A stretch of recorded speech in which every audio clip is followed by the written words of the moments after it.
안녕하세요. 저는 40이 넘은 두 아이의 엄마입니다. 결혼 전엔 작은 카페를 운영했지만 시아버지께 냉면집을 물려받고 지금은 남편과 성실히 일하고 있어요. 처음엔 냉면이 입에 잘 안 맞았는데 장사하다 보니 어느새 위장이 진화했는지 냉면 없이 못 살게 됐죠. 아이들 키우며 가게 운영하느라 정신없지만 육수 끓듯 펄펄 살아가는 중입니다. 저희 남편에게는 형이 하나 있어요.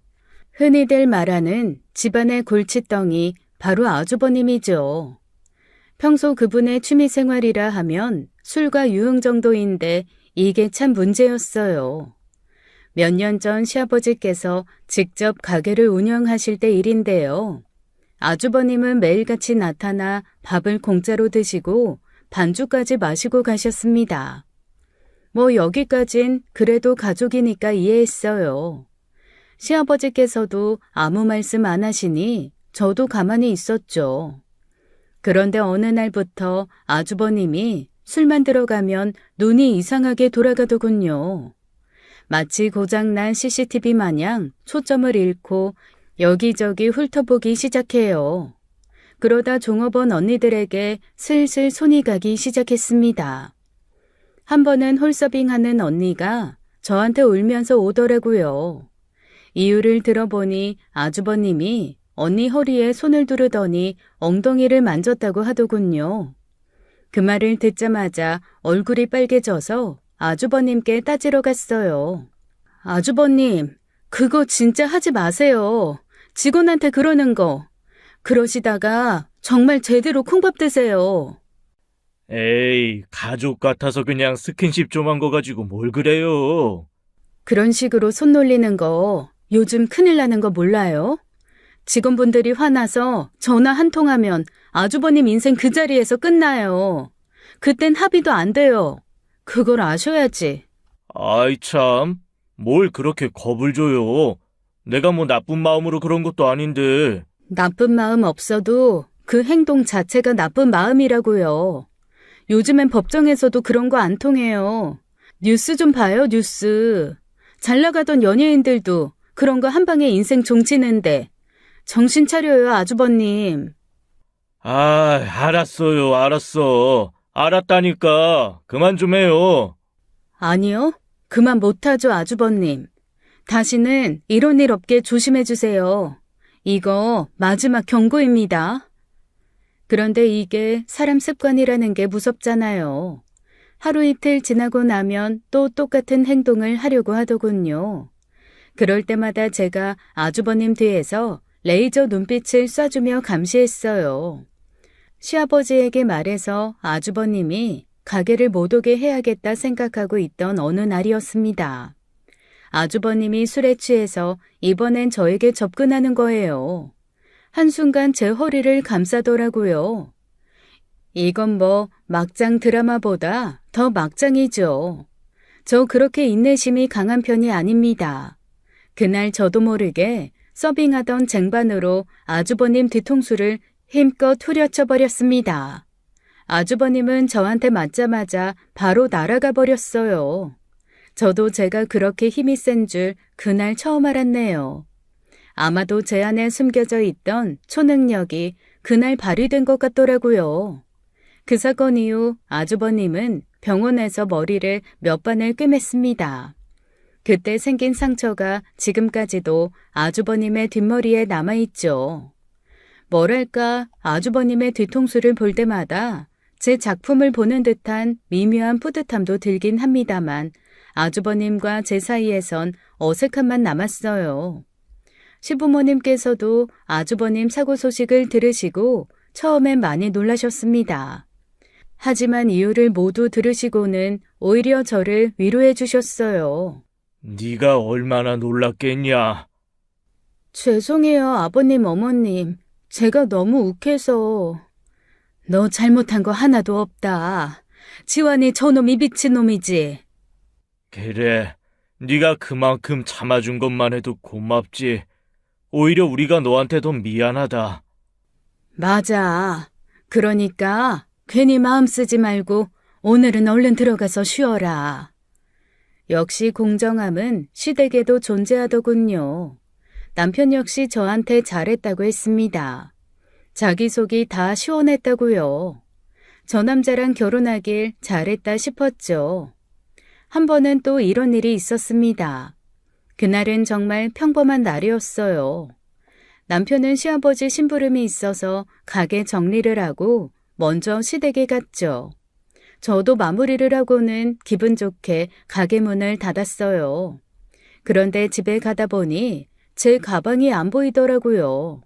어디다 두었나 생각하다가 가게에 두고 온 게 생각났어요. 급하게 다시 가게로 뛰어갔죠. 분명 가게 문을 제대로 닫았는데 가게 안에서 불빛이 희미하게 새어나오고 있었어요. 순간 도둑이 든 건가 싶었죠. 육수 냄비라도 훔쳐가는 걸까? 긴장감에 조심스럽게 문을 살짝 열어보았는데 저 진짜 끔찍한 걸 보고 말았지 뭡니까?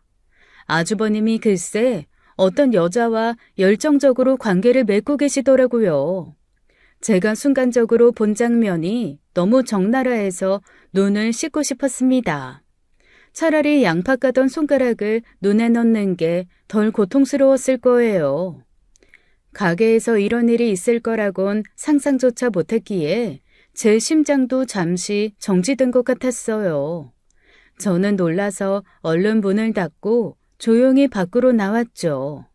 아니 모텔도 있고 숙박시설도 많은데 굳이 왜 남의 식당에서 이러시는 걸까요? 뭐 육수 냄새가 나야 흥분되는 특이한 취향이라도 있는 걸까요? 정말 이해가 안 됐습니다. 여보, 우리 가게에 모텔로 업종 변경된 거 알아? 어? 아이, 그게 무슨 말이야? 나 진짜 눈 썩을 뻔했어. 가게에서 아주버님이 여자 불러서는 아주 별짓을 지금 다 하고 있어. 완전 러브하우스 오픈하셨더라. 뭐? 아우, 이 인간을 가만 안 둬. 여보, 진정해. 지금 가서 뭐하게? 가서 냉면 육수라도 뿌려버리고 와야지. 정말 미쳤나? 가게에서 뭔 짓이야? 됐어. 당신 거기서 냉면 육수 뿌리면 진짜 뉴스 나온다. 각오했어. 인터뷰하지 뭐. 가족이기에 더 분노했습니다라고. 그럼 각오하지 말고 얼른 앉아. 일단 내 눈부터 치료해줘. 지금 정신적 실명 상태야. 다음 날부터 냉면집 테이블을 닦을 때마다 그 장면이 자꾸 떠올라서 괜히 더 열심히 소독을 하게 되더군요. 위생관리가 철저해진 계기랄까요? 세상에 위생교육을 이런 방식으로 받게 될 줄은 몰랐어요. 아무튼 그 사건 이후 저는 아주버님만 보면 저도 모르게 눈길을 피했습니다. 가게에서 아주버님의 충격적인 취향을 목격하고 난 뒤로 일주일이 흘렀어요. 저는 어떻게든 잊으려고 했었죠. 하지만 그게 참 쉽지 않더라고요. 그러던 어느 날 갑자기 가게 문이 벌컥 열리더니 낯선 남자가 들어왔어요. 손님인가 하고 반갑게 인사를 건네려는 순간 남자가 아주버님 이름을 부르며 소리를 지르더군요. 박지환 이 개새끼 어디 있어? 박지환 나와! 남자의 외침에 식사를 하던 아주버님이 놀라더니 슬금슬금 주방으로 도망을 가려고 했습니다. 그 모습을 직원들과 손님들이 놀라서 바라보았어요. 그러자 낯선 남자도 딱 눈치를 챈 거죠. 아, 저기 기어서 도망가는 놈이 박지환이구나 라고요. 너희 쥐새끼 같은 새끼 어디로 도망을 가? 아유, 저 박지환 아닙니다. 오해라고요. 저 그냥 손님이에요. 손님이 왜 주방에 들어가 이 새끼야? 개소리는 좀 처맞고 하자. 그러더니 그 남자가 아주버님께 달려들더니 말도 없이 주먹을 휘두르는 겁니다. 아주버님을 바닥에 쓰러뜨리고 마구 주먹을 퍼붓더라고요. 이 싸움으로 냉면집은 아주 아수라장이 되었어요. 남편이 나서서 겨우 말렸어요. 잠깐만요. 아니, 남의 업장에서 이러시면 안 되죠. 왜 이러시는 건데요? 이유나 알자고요. 도대체 무슨 일이시냐고요? 왜 이러냐고? 지금 당신 형이랑 내 마누라랑 바람이 났다고. 이걸 듣고도 내가 가만히 있어요? 오늘 내가 저 인간 거시기를 제대로 분질러 놓을 거라고. 다시는 아무 곳에서 못 놀리게. 아이, 그래도 폭력은 안 되죠. 이러시면 저도 경찰 부를 수밖에 없어요. 불러! 경찰이 오든 뭐가 오든 나는 상관없으니까. 참 어이가 없었습니다. 아주버님이 그날 가게에서 은밀히 만난 그 여자가 알고 보니 유부녀였다는 거예요. 아주버님을 때린 남자는 그 유부녀 남편이었고요. 나중에 알고 보니 자기 남편이 자기를 의심하는 것 같다고 생각한 그 유부녀가 모텔을 드나들기 어려우니 저희 시아버지 냉면가게에서 아주버님을 만났던 거였어요. 세상에 정말 막장 드라마도 울고 갈 수준이었습니다. 결국 이 사건으로 시댁은 발칵 뒤집혔어요. 그 유부녀 남편분이 아주버님을 상대로 상간남 위자료 소송까지 걸었거든요.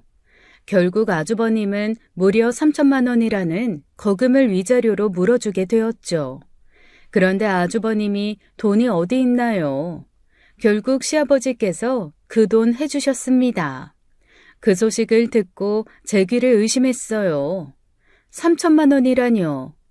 저는 그 순간 냉면을 몇 그릇 팔아야 3천만 원을 벌 수 있나 계산해봤죠. 계산기를 두드리다가 허탈해서 그냥 꺼버렸습니다. 네, 이놈! 도대체 나이가 몇인데 정신을 못 차리냐? 하다 남의 마누라까지 건드려? 부끄러운 줄 알아야지. 아버지, 진짜 억울합니다. 저도 그 여자가 유부녀인 줄은 정말 몰랐다니까요. 처음부터 알았다면 제가 그랬겠습니까? 몰랐다고? 몰랐으면 다냐? 지금 가게도 발칵 뒤집고 집안 망신 다 시켜놓고 몰랐다고 하면 그만이야? 정말이에요. 저 억울해 죽겠습니다. 억울하긴 뭐가 억울해? 네가 뿌린 씨니까 네가 책임져. 내가 너 대신 물어준 3천만 원 공짜 아니야. 빌려준 거다. 반드시 네 손으로 갚아야 할 돈이야. 알아들었냐? 네? 아버지, 그걸 제가 어떻게 갚습니까? 저 돈 없는 거 아시잖아요. 돈 없으면 어디 가서 공사장이라도 일용직으로 일해. 그리고 앞으로 냉면 가게에 와서 공짜로 밥 먹고 술 마시는 거 이제부터 절대 없다. 당분간은 가게 근처에도 얼씬거리지 마, 이놈아. 아버지, 그래도 그건 너무한 거 아닙니까? 그래도 제가 장남인데요. 이 미친놈! 썩 꺼져라! 내 눈앞에 얼씬도 하지 마! 알겠냐? 결국 시아버지께서 크게 화를 내셨습니다. 아주버님은 다시는 가게 근처에도 오지 말라는 출입 금지 명령을 받았고요. 저는 속으로 조용히 박수를 쳤어요. 드디어 출입 금지를 당하는구나 싶었죠. 그날 이후 손님들도 크게 늘었습니다. 아주버님이 식당에 안 오니까 분위기가 좋아졌다면서 단골 손님들이 농담처럼 웃으며 이야기하시더라고요. 그렇게 정신없던 사건들이 잠시 잠잠해지고 몇 해가 훌쩍 지나갔습니다. 저희 부부가 냉면집을 맡아서 잘 운영하기 시작했어요. 시부모님께서는 저희가 가게를 안정적으로 이끌어 나가자 매우 흡족해 하셨죠. 그런데 시아버님께서는 연세가 있으셔서 그런지 이제는 뜨거운 육수 냄비 옮기는 것도 버거워하시더라고요. 그래서 남편이 시아버지와 상의를 했나 봐요. 가게를 저희 부부에게 맡기고 은퇴 준비를 하시라고요. 아버지, 가게는 저희한테 맡기시고 좀 쉬세요. 그래도 아직 내 몸 멀쩡하다. 내가 이렇게 가게 일 안 하면 하루가 영 안 풀려서 그렇지. 아버지, 그게 습관이 돼서 그래요. 이제 좀 여유 있게 지내시면서 취미생활도 하시고 친구분들이랑 여행도 다니시고 그러세요. 내가 뭘 한다고 이제 와서 새로 취미를 찾겠냐? 할 줄 아는 냉면 만드는 일밖에 없는데. 그러니까 이제라도 하나씩 찾아보세요. 어머니랑 여행도 좀 다니시고 등산, 동호회나 낚시 같은 거 해보셔도 좋잖아요. 등산? 아니 낚시? 하긴 뭐 그것도 나쁘진 않겠네만.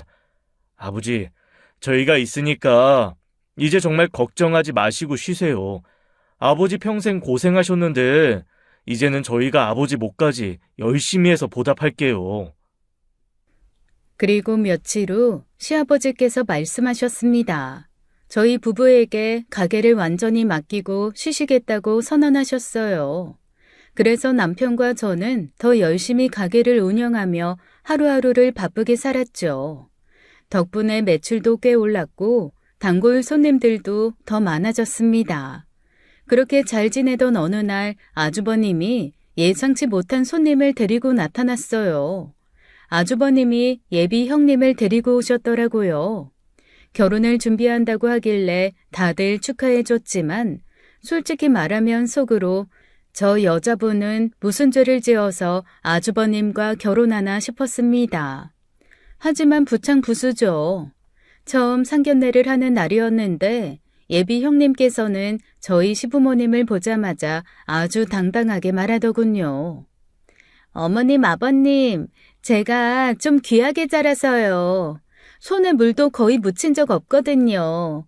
그래서 그런데 저 냉면 가게 일 같은 건 절대 못해요. 그런 일 할 줄도 모르고 할 생각도 없어요.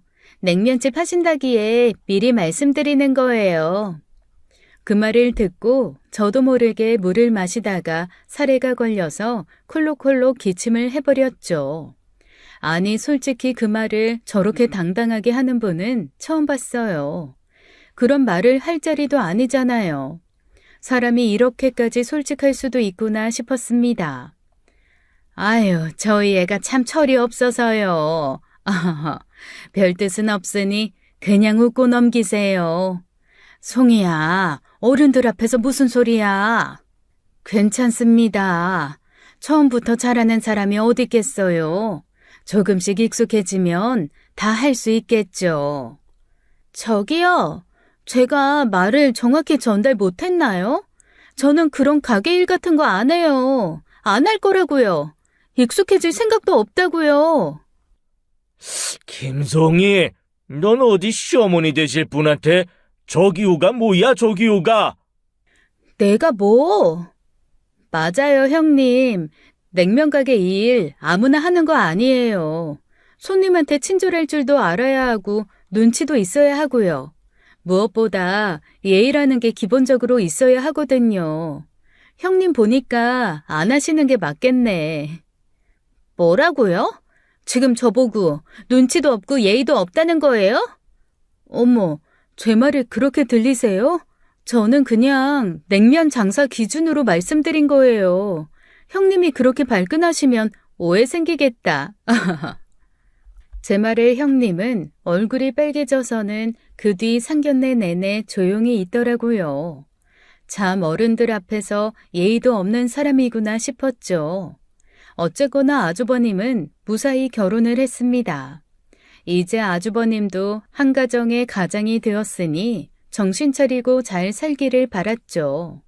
그런데 시아버지 냉면가게 출입금지를 당한 아주버님이 결혼하고 얼마 안가 가게 근처에 나타나기 시작했어요.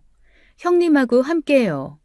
두 사람이 가게를 자꾸 기웃거리는 모습을 보니 묘하게 불안해지더라고요. 혹시나 시부모님께서 가게를 저희한테 준 걸 보고 질투해서 또 이상한 생각을 하진 않을까 싶어서요. 아주버님이 지금까지 보여준 모습을 생각하면 충분히 가능한 일이었습니다. 그래도 저는 최대한 좋게 생각하려고 노력했어요. 하지만 혹시나가 역시나더군요. 아주버님 부부는 역시나 저희의 기대를 저버리지 않았습니다. 어느 날 느닷없이 하는 말이 자기들에게 냉면 가게 수익에서 매달 300만 원씩 지원금을 달라는 거예요. 이유가 정말 기가 막혔어요. 시아버지가 운영했던 냉면집에서 나오는 수익이니 본인에게도 권리가 있다나요? 저희 부부는 순간적으로 말문이 막혔어요. 시아버지도 당황하신 표정으로 고개를 저으셨죠. 아버지, 저도 이제 결혼해서 가정 꾸리고 사는데 매달 생활비는 있어야죠. 가게도 잘 되는데 거기서 매달 300만 원 정도는 저희한테 지원 좀 해주세요. 맞아요, 아버님. 어쨌든 그 냉면 가게가 아버님 가게니까 이희한테도 지분이 있는 거죠. 어떻게 도련님한테만 돈을 주세요? 뭐라고? 지금 너희들 뭘 착각하는 모양인데 그 가게는 이제 나하고 상관없다.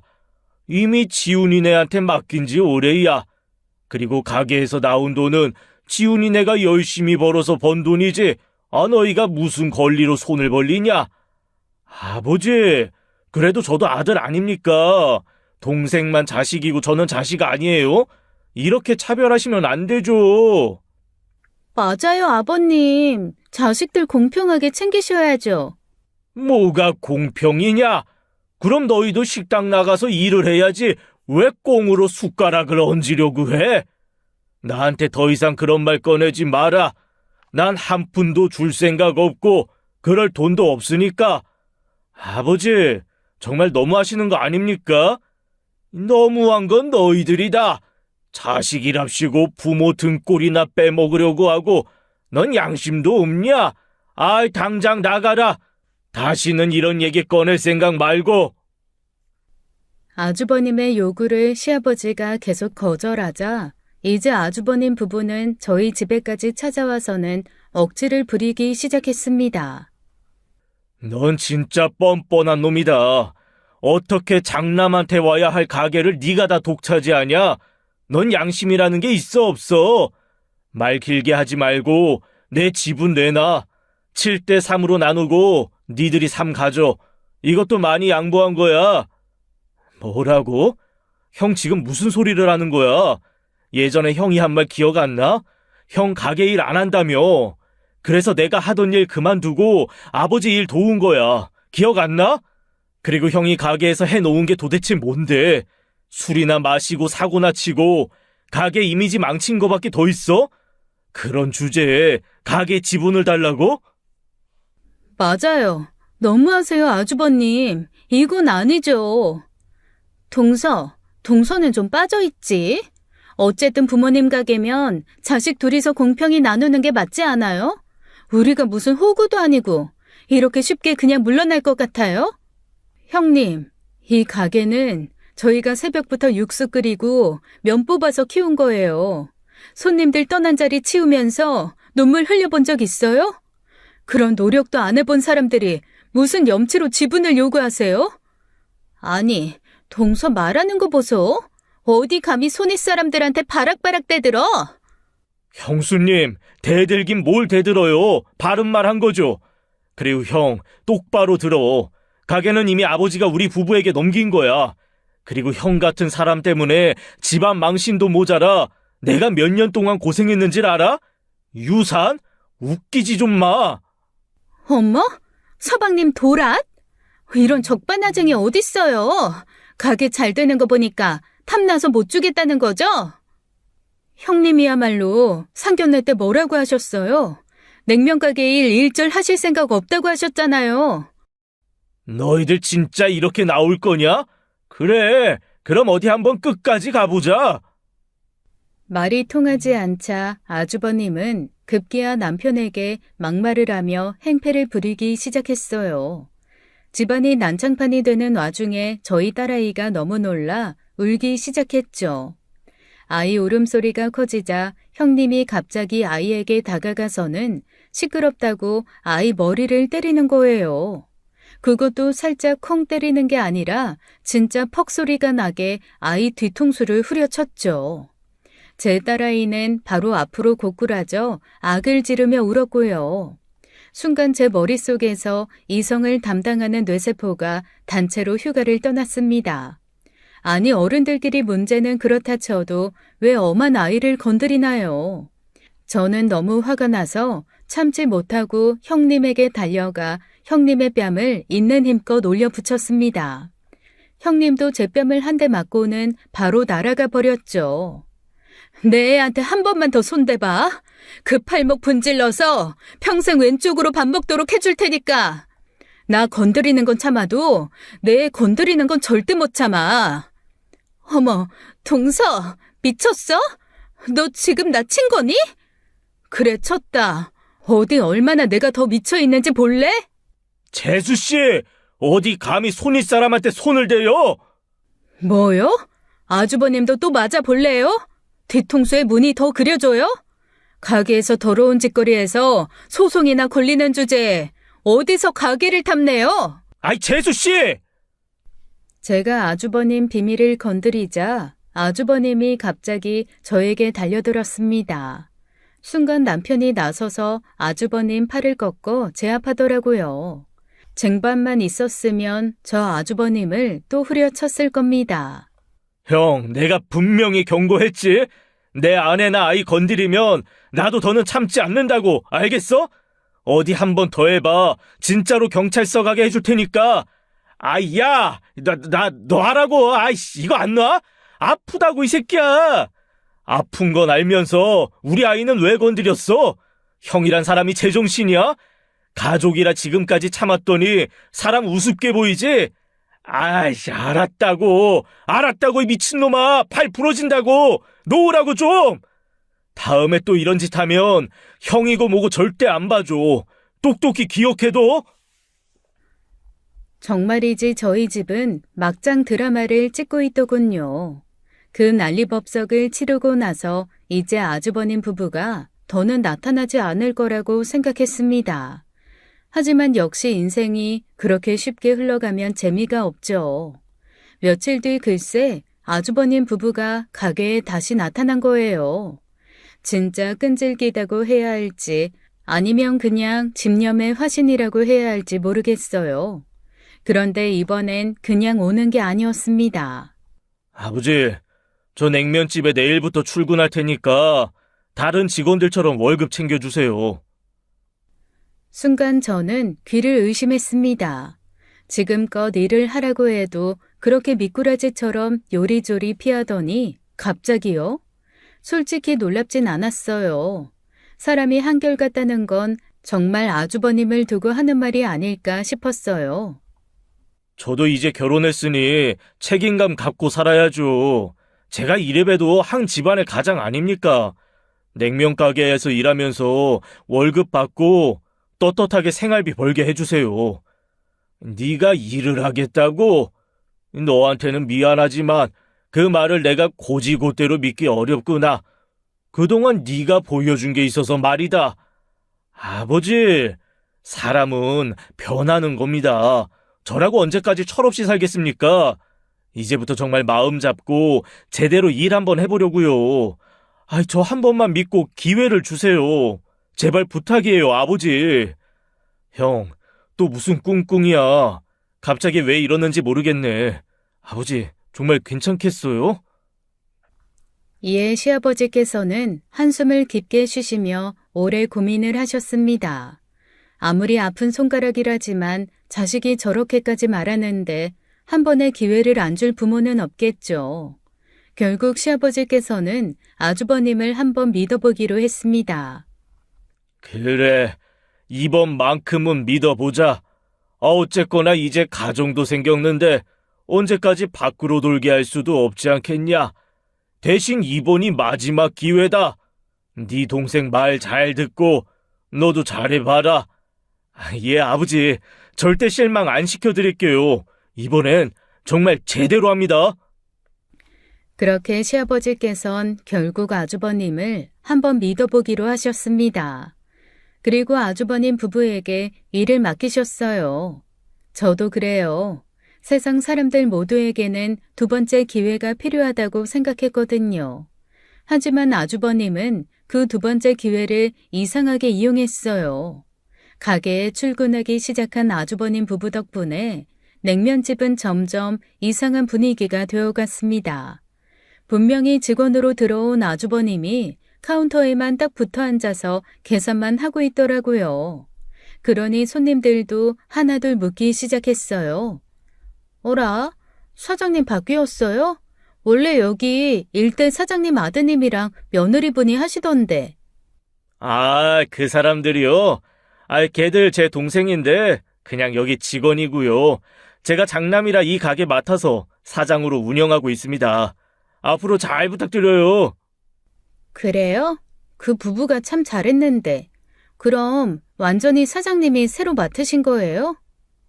예, 그렇죠. 앞으로 맛이며 서비스며 제가 확실히 책임지겠습니다. 걱정 마시고 계속 찾아주세요. 이상하네. 얼마나 어이가 없던지요. 그 말을 들은 남편이 아주버님을 불러 말했어요. 형, 도대체 왜 손님들한테 형이 사장이라고 말하고 다녀? 그게 무슨 소리야? 뭐야, 그걸 들었냐? 아, 그냥 일일이 구구절절 설명하는 게 귀찮아서 그랬어. 별 뜻 없었다. 아무리 귀찮아도 그렇지. 형이 그런 말 하고 다니면 손님들이 진짜 오해한다고. 가게 운영하는 게 장난이야? 아, 오해 좀 하면 어때? 어차피 같은 집안인데 그런 거 신경 쓸 필요 있냐? 형, 내가 분명히 말하는데 다시는 그런 식으로 말하지 마. 괜히 쓸데없는 오해 만들지 말고 앞으로는 조심해줘. 그런데 문제는 그뿐만이 아니었습니다. 이번엔 형님이 문제였어요. 형님이 직원들을 불러서 가게 안주인 말 안 듣느냐고 갑질을 하기 시작했죠. 대체 누가 가게 안주인이랍니까? 아, 진짜 아줌마들. 내가 지금 몇 번을 말해요. 가게를 자기 집 안방처럼 쓰는 거야, 뭐야?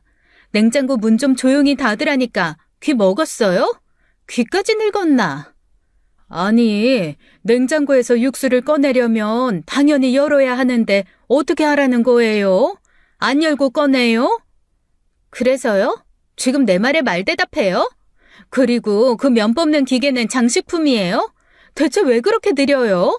여기 요양원도 아니고 답답해서 못 보겠네. 제가 이 가게에서 큰 사장님 밑에서 20년도 넘게 일했는데 면 뽑는 속도에 불만 없어요. 갑자기 오신 분이 왜 저한테 이러시는지 모르겠네요. 어머, 20년이나 일했다고요? 그럼 그동안 이 가게가 참 운이 좋았네. 그 느린 손으로 가게가 망하지 않은 게 신기할 따름이지. 아무래도 이제 나이 드셨으니 손도 느리고 머리도 안 돌아가고 그러시는 것 같은데 이참에 그만두시는 게 가게를 위하는 길 아니겠어요? 할머니. 됐습니다. 더는 못 듣겠네요. 그만두겠습니다. 그래요. 잘 생각하셨어요. 요즘 사람 구하는 게 얼마나 쉬운데. 할머니보다 더 젊고 일 잘하는 사람 천지인데 뭐가 아쉬워서 내가 붙잡겠어요. 당장 나가세요. 나이 먹고 짐짝되는 사람 필요 없으니까. 젊은 세대 말 가려서 해요. 사장님도 아닌 분이 어딜 와서 이 난리를 치는지 모르겠네. 두고 후회할 겁니다. 후회요? 후회는 당신 같은 늙은 직원 붙잡고 있던 게 더 큰 후회지. 나가면서 가게 문이나 조용히 닫고 나가요. 그분은 저희가 가게에 들어오기 훨씬 이전부터 시아버지 가게 일을 도와주신 분이었습니다. 워낙 손맛도 좋고 일도 잘하시는 베테랑 직원분이셨죠. 그런 분에게 저렇게 대하니 저도 정말 열이 받더라고요. 가게를 나가시는 이모님을 따라 나가 간신히 붙잡았죠. 이모님, 정말 죄송해요. 제가 다 잘못한 거예요. 제가 미리 신경 썼어야 하는데 이모님 마음이 얼마나 상하셨겠어요. 서희 네 잘못은 아니지. 나도 참을 만큼 참았다. 그래도 지금까지는 큰 사장님 얼굴 봐서 참았는데 이제 이런 소리 듣고 더 이상 여기 있을 자신이 없어. 제가 이모님 마음 잘 알아요. 그런데 이모님 빠지시면 저 정말 가게 운영 못해요. 이모님 손맛 아니었으면 우리 냉면 맛도 유지 못했어요. 정말 가게 문 닫아야 한다니까요.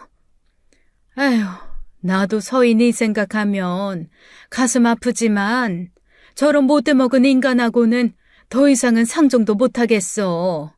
자존심이 상해서라도 못하겠어. 이모님, 제가 약속할게요. 절대 이런 일 다시 안 생기게 확실히 정리할게요. 저 믿고 딱 한 번만 더 봐주세요. 제발요. 아휴, 서희 네가 무슨 죄라고. 가게가 어쩌다 이렇게 됐는지 몰라 정말. 이모님, 우리랑 그동안 쌓아온 정 생각해서라도 딱 한 번만 더 믿어주세요. 저 이모님 없으면 못해요. 아휴, 몰라. 네 얼굴 보고 이번 한 번만 더 참는 거야. 대신 다음에 또 이런 일 생기면 그때 나도 어쩔 수가 없다. 정말 감사해요, 이모님. 다시는 이런 일 없게 제가 꼭 단단히 얘기할게요. 정말 고맙습니다. 그리고 저는 바로 형님을 가게 밖으로 불러서 한 말 했습니다. 형님, 도대체 왜 자꾸 가게에서 사장인 척 하세요? 아니, 그건 그렇다 쳐도 왜 직원들한테 막말을 해요? 다들 얼마나 오랫동안 이 가게 일을 자기 가게처럼 열심히 도와주시는 분들인 줄 아세요? 어머, 동서, 그래봤자 직원이야. 직원이 주제도 모르고 까부는데 내가 가만히 있니? 주제요? 주제는 형님이 좀 아셔야겠어요. 육수 내는 방법도 모르는 사람이 무슨 주제 타령입니까? 가만히 앉아서 놀면서 남의 가게에서 사장 행세나 하는 게 주제 파악 못하는 거 아니에요? 뭐라고? 어디서 감히 윗사람한테 버르장머리 없이 이렇게 막말이야? 이래서 수준이 맞아야 상대를 하지. 수준 떨어져서 말 섞는 내가 바보다. 수준이요? 형님 수준 맞추려면 저도 양심 팔고 뻔뻔해져야 하는데 죄송하지만 전 그렇게까지 못하겠네요. 수준 떨어져서 죄송하니까 형님 수준에 맞는 가게 딴 데 가서 찾으세요. 하지만 제 말을 들을 아주버님 부부가 아니었습니다. 결국 남편이 아주버님에게 가게에 나오지 말라고 했어요. 하지만 아주버님은 이 가게가 네 것도 아닌데 왜 지랄이냐며 오히려 남편 욕을 했죠. 그걸 가게에 잠시 들리신 시부모님이 들으신 겁니다. 너희 정말 어떻게 이럴 수가 있니? 가게 직원들한테 사장 행세하면서 온갖 깝질을 다 했다며? 내가 아주 기가 막혀서 말을 못하겠구나. 아이, 어머니, 그거 오해세요. 그냥 가게를 생각해서 좀 잘해보려고 한 거지. 갑질은 무슨 갑질을 했다고 그러세요. 오해? 아, 감히 오해라고 해? 내가 20년도 넘게 믿고 맡긴 직원을 네가 무슨 자격으로 내쫓아? 나이 든 사람한테 귀 먹었냐? 손이 느리다 온갖 막말을 했다며?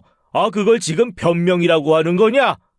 하 참나, 그새 또 고자질한 거야? 뭐? 지환이 너 지금 뭐라고 했냐?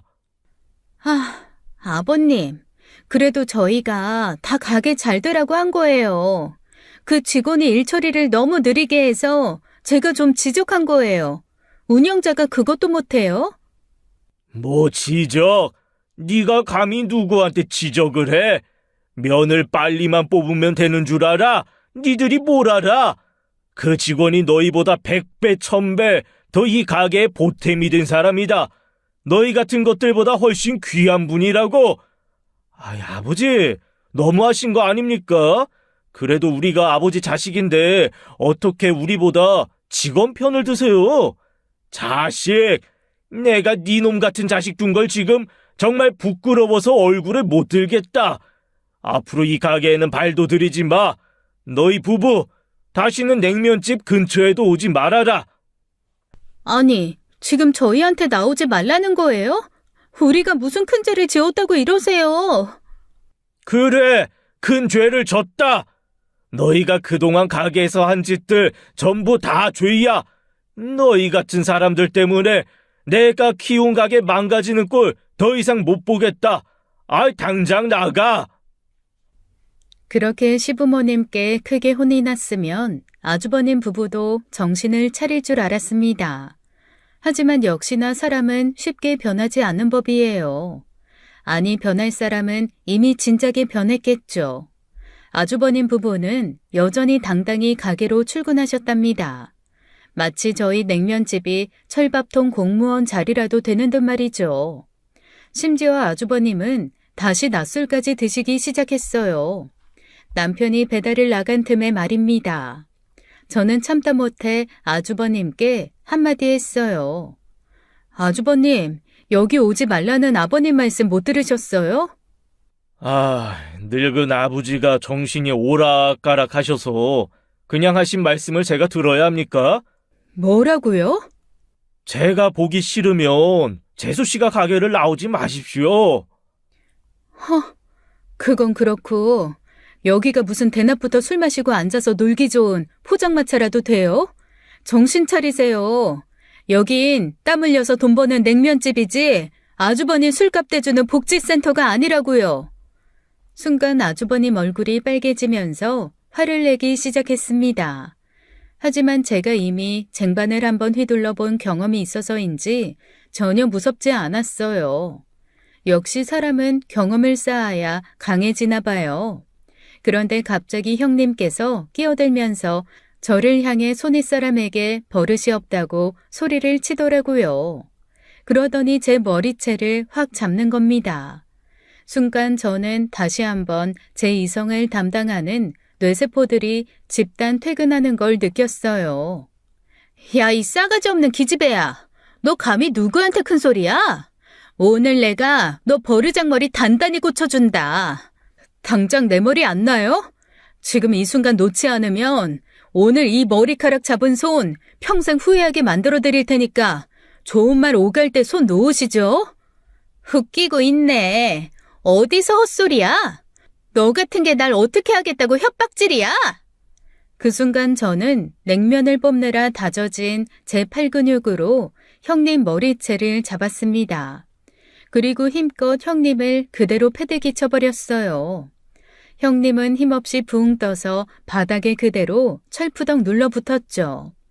그리고는 자기 허리를 부여잡고 바닥에 쓰러져 일어나지도 못하더군요. 사실 제 자신도 놀랐어요. 제가 배우지도 않은 유도 기술을 쓸 줄은 몰랐거든요. 저는 제 손가락에 있는 형님 머리털을 덜며 말했습니다. 꼭 좋게 말하면 못 알아듣는 종자들이 있더라. 가게에서 나가라고요. 한국말 못 알아들어요? 제가 형님을 집어던지자 아주버님이 욕을 하며 자리에서 일어섰어요. 그때였어요. 이 미친놈의 새끼가 여기가 어디라고 기어와서 행패질이야? 당장 내 가게에서 안 나가냐? 두 사람 다 내 눈앞에서 지금 당장 꺼져! 시아버지께서 산책 삼아 가게로 오셨다가 그 장면을 다 보신 거였습니다. 결국 시아버지께서 아주버님 부부를 그 자리에서 내쫓으셨어요. 오늘부터 너희 둘, 이 가게 문턱도 넘지 마라. 내가 살아있는 한 다시는 이 가게 발도 들이지 마라. 알아들었어? 그날 시아버지의 목소리는 냉면가게 천장을 뚫고 하늘까지 닿았을 거예요. 배달을 다녀온 남편도 이 사실을 알고는 정말 크게 분노했죠. 하지만 아주버님 부부의 만행은 여기서 끝이 아니었답니다. 시아버지에게 가게에서 쫓겨난 이후 다음 날이었어요. 형님의 친정 부모님께서 직접 가게로 찾아오셨습니다. 그것도 아주 비장한 표정으로 말이죠. 마침 그때 가게에 시부모님께서 오셔서 식사 중이셨거든요. 형님 부모님은 대뜸 시부모님께 정말 말도 안 되는 요구를 하시더군요. 사돈어른, 자식이 둘이면 유산도 정확히 반으로 나눠줘야 하는 거 아닙니까? 냉면가게 딱 절반으로 나눠서 우리 딸내미한테 지분을 주세요. 이게 뭐 어려운 요구도 아니고 당연한 거 아닌가요? 저는 그 말을 듣고 웃다가 사리가 들려서 잠시 숨을 못 쉬었답니다. 저희 시댁 냉면집이 무슨 피자도 아니고 어떻게 반을 정확히 나누라는 건지 정말 기가 막혔어요. 무슨 소리들 하시는지 모르겠는데 이 가게는 이미 제 둘째 아들과 며느리가 힘들게 일구어낸 거라서 첫째 놈 내외한테 줄 지분은 없습니다. 밥 짓는데 물 한 컵 안 넣은 것들이 감히 어디 와서 숟가락부터 챙기려고 하십니까? 그 말에 사돈들은 잠시 움찔하더군요. 하지만 얼굴에 철판을 깐 듯 다른 요구를 하기 시작했습니다. 좋습니다. 저희도 냉면 가게를 나눠달라는 요구 하지 않겠습니다. 지분을 나누는 게 어렵다면 그 지분을 돈으로 환산해서 달라는 말입니다. 자식이 둘이면 정확히 반반으로 나누는 게 당연한 거 아니에요. 그게 이 나라 법입니다. 어디 자식을 편애하고 그러십니까? 돈으로라도 지원해 주세요. 애들이 먹고는 살아야 하지 않습니까? 너무 어이가 없는 요구에 저와 남편이 한마디를 하려고 했는데요. 그때 시아버님이 아주 차분하게 말문을 여셨어요. 자식을 편애하지 말고 정확히 반반 지원하라는 말씀이시죠? 네, 맞습니다. 그게 옳죠. 사돈, 제가 그동안 큰아들한테 지원한 내역을 좀 말씀드릴게요. 차 할부금에 가드비제, 유흥비, 심지어 법적인 문제가 이전에 생겨 위자료 3천만 원까지 제가 대신 갚아줬습니다. 그걸 다 합하면 이미 냉면가게 지분 이상으로 받은 겁니다. 더 이상 줄 유산은 없습니다. 나는 내 아들에게 할 만큼 했습니다.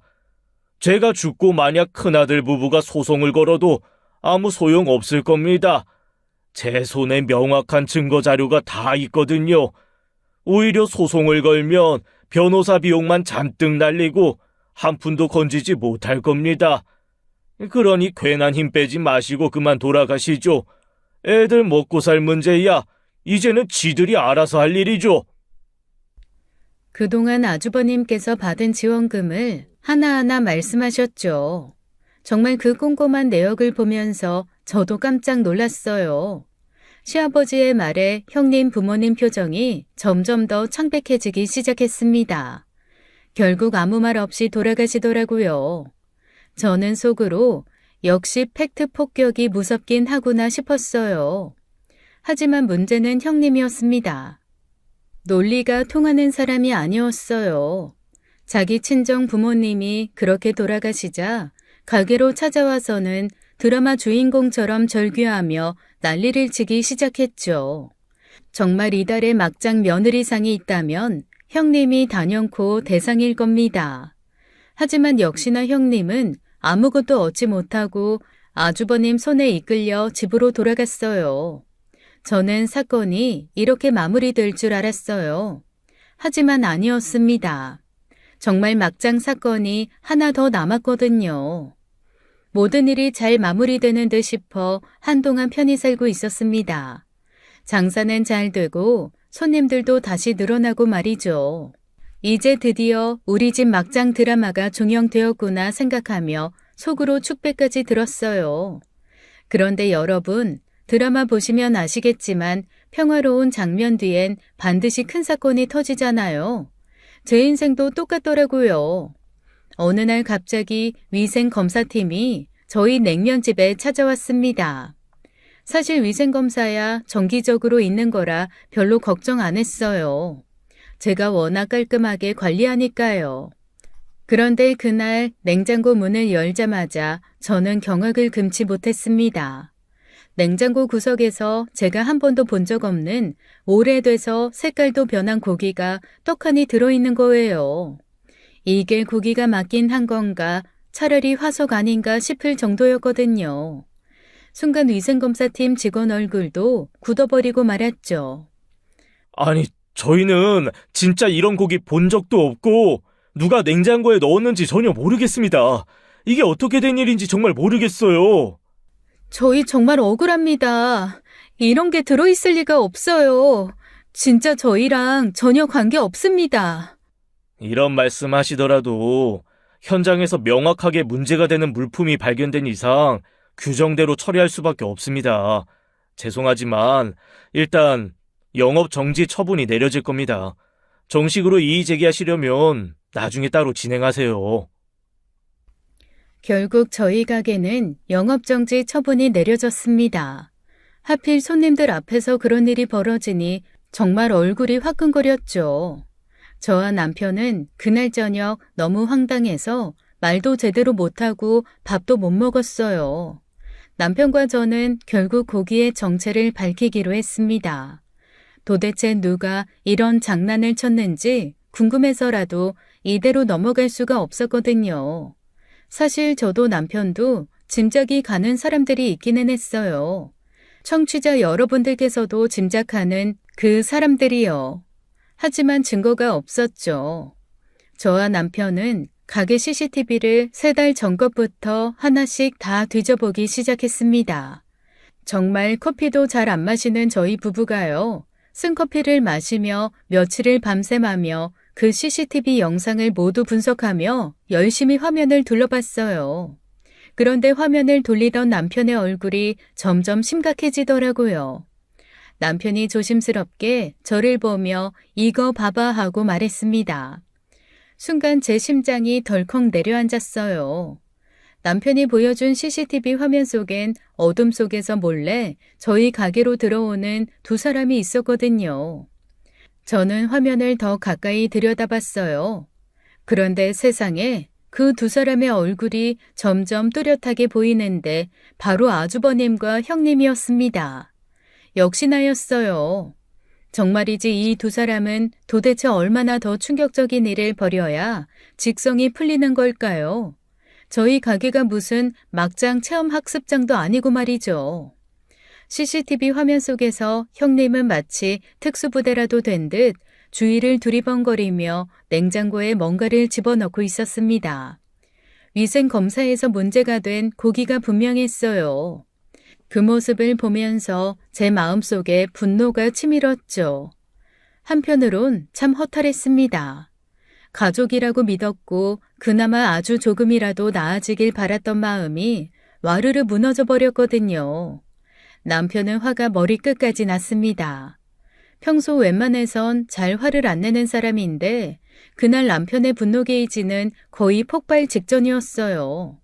심지어 저는 남편 머리 위로 만화 속에서 보던 분노의 불꽃이 보이는 것 같았죠. 결국 남편은 망설임 없이 아주버님 부부를 명예훼손과 업무방해죄로 고소하기로 결심했습니다. 그동안 형제라고 참아왔던 정이 딱 거기까지였던 거죠. 솔직히 저도 이제는 지칠 대로 지쳤던 터라 남편의 결정에 적극 찬성했어요. 남편이 고소를 진행하자 아주버님은 처음엔 자기들이 아니라고 잡아떼기 시작했습니다. 아무래도 남편이 진짜로 법적으로 대응할 줄은 몰랐나 봐요. 그 모습이 더 뻔뻔해서 꼴 보기 싫었어요. 그동안 우리 부부가 얼마나 참고 또 참았는데요. 아주버님은 고소를 당하자 당황해서 저희 집 앞에까지 찾아와 난리를 쳤어요. 야, 너 지금 뭐 하는 거야? 우리가 왜 그런 짓을 해? 증거 있어? 억울한 사람 잡지 말고 적당히 좀 해. 형, 그러지 마. 우리 가게 CCTV 성능 좋은 거 알지? 아주 형이랑 형수가 선명하게 찍혔던데? 법정 가서 직접 확인해 볼까? 무슨 그럴 리가 없어요. 그리고 그런 걸로 가족끼리 고소하고 그래요? 정말 이럴 거예요? 그래, 이 자식아. 가족끼리 이러는 거 아니야. 아무리 화가 나도 그렇지 네 형을 법정까지 끌고 가겠다고? 형, 가족 좋아하시네. 우리가 언제부터 가족이었는데 동생한테 이 정도로 막장 짓을 했으면 이제부터는 법대로 하는 게 옳은 거 아니야? 가족끼리 고소가 싫었으면 처음부터 가족답게 행동하셨어야죠. 결국 법원에서 아주버님의 잘못이 명백히 인정되었습니다. 저희 가게 CCTV가 워낙 고화질이라 빼도 박도 못할 증거가 되었거든요. 피고인, 지금 영상에 명백히 피고인과 배우자가 냉장고에 고기를 넣는 장면이 나옵니다. 이 증거 인정합니까? 그게, 판사님, 사실은 저희가, 그러니까, 장난은 아니고요. 어쩌다가 그랬는지 저도 기억은 잘 안 나고요. 네, 잘못하긴 했는데, 그게 일부러 그런 건 아닌 것 같고, 그러니까 피고인, 고의로 업무를 방해한 사실을 인정하는 겁니까? 아닙니까? 아니, 고의라기보다는, 아내가 먼저 하자고 해서, 아내 말을 들었다고 해야 하나? 저는 딱히 잘 모르겠고, 근데 잘못은 하긴 했는데, 피고인, 법정이 장난으로 보이십니까? 결국 아주버님과 형님은 형사처벌을 받게 되었어요. 징역 8개월, 집행유예 2년, 사회봉사명령 120시간 처벌을 받았습니다. 사람이 먹는 걸로 장난질을 쳤다가 완전히 인생 망한 거죠.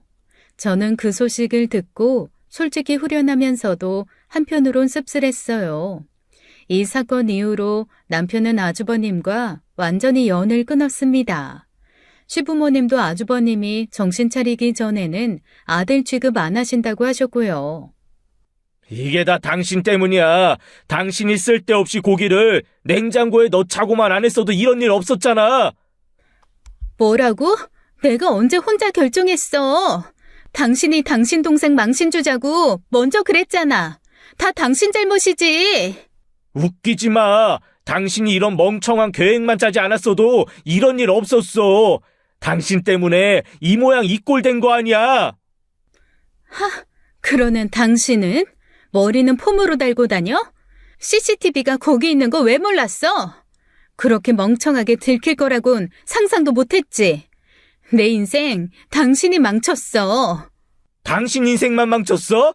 나도 당신 만나서 인생 제대로 꼬였어. 진짜 재수가 없으려니까 별 여자를 다 만나서 이 고생이냐? 웃기지 마. 나야말로 당신 같은 인간 만난 걸 천추의 한우로 생각한다고. 이럴 줄 알았으면 처음부터 당신이랑 결혼도 안 했어.